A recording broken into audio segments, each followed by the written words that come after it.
This will be the start of the fourth video in the series regards to lending. Once again, my name is Mark. Hi, from Realty Capital Finance. I would like to talk about title insurance in this video. Now, the purpose of title insurance is for title to do really two things. One is title looks back into the history of the property, into how the property has been titled or recorded over time to determine that the seller actually does own the property and has the ability, the legal right to sell the property to you. Title looks into the legal description of the property over time to make sure that what is being sold is actually known as that address.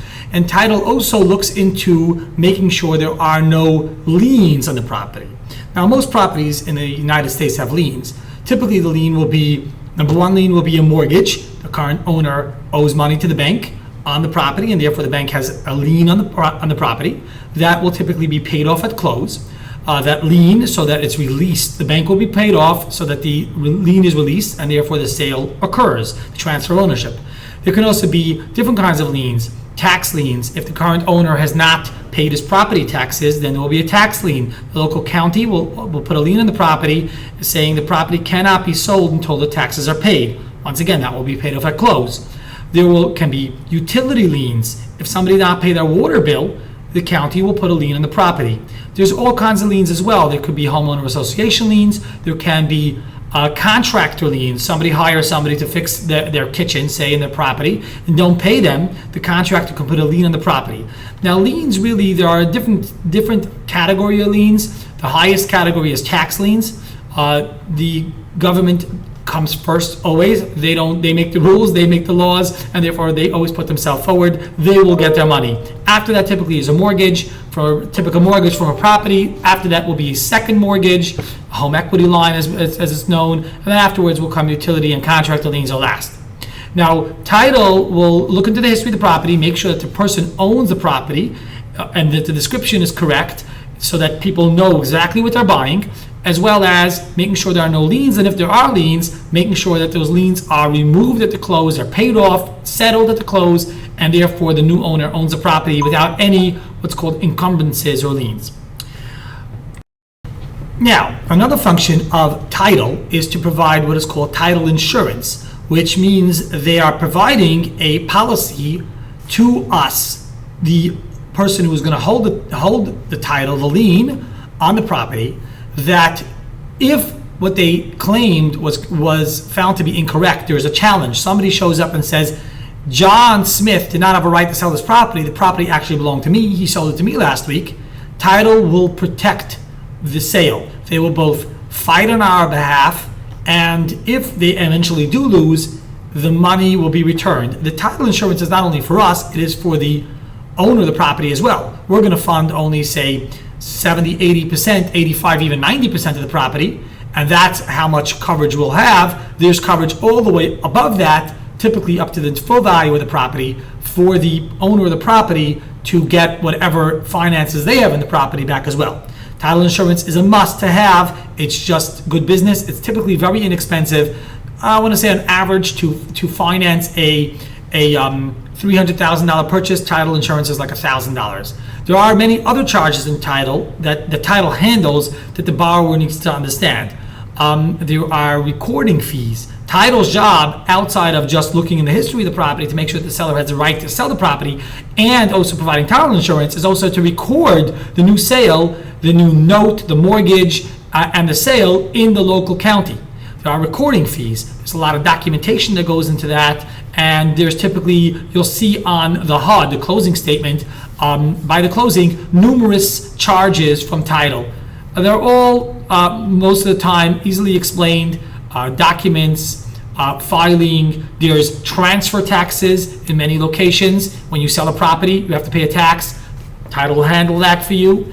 And all kinds of different settlements. If some money is owed to the water company, some money is owed to property taxes. Another thing about property taxes, while we're on the topic, is that taxes are typically paid in arrears, which means you pay in 2020 for taxes that was owed in 2019. So when you're buying a property in the middle of 2020, you have to already pay, the seller has to pay the first half of the year, because you're buying it at half of the year and your bill's going to come at the end of the year. So typically there'll be a credit for that amount. The title company will look back to see historically what the tax amount was. They'll divide it per day, 360, and then they'll add on a credit towards the buyer for the amount of days into the year that the seller has to pay for the property taxes for the days days before the sale actually took place within the year. Now I want to discuss the length of title, because during our underwriting process, two things really take the most amount of time. The appraisal, which you can watch on video 3. Appraisal typically takes from the time that we order the appraisal management company finds an appraiser, the borrower pays, the appraiser reaches out to the borrower, comes and visits the property, writes up his appraisal, gets it back to us, and is reviewed. It could be typically fastest, I want to say 7 days. Typically it's probably closer to 14 days. And during that time, we order title. Title also takes time. The title company has to go and look back in the history of the property, compile a report. Typically, something like this could take 5, 7, 10 days. Okay, and then they also have to obviously issue a insurance policy. So these things do take time. Sometimes there are issues finding problems with the property in the history, and it can take longer. I want the borrowers to understand, you guys to understand, that everything takes time and we have no control over it. We will use our title company if you don't have a title company. In many states, the seller provides title and it'll be their title company. We have no problem using almost any title company so long as they're licensed and legit. We have no problem using them, but these things do take time. The borrower has to understand, the borrowers need to understand that we have no control over that.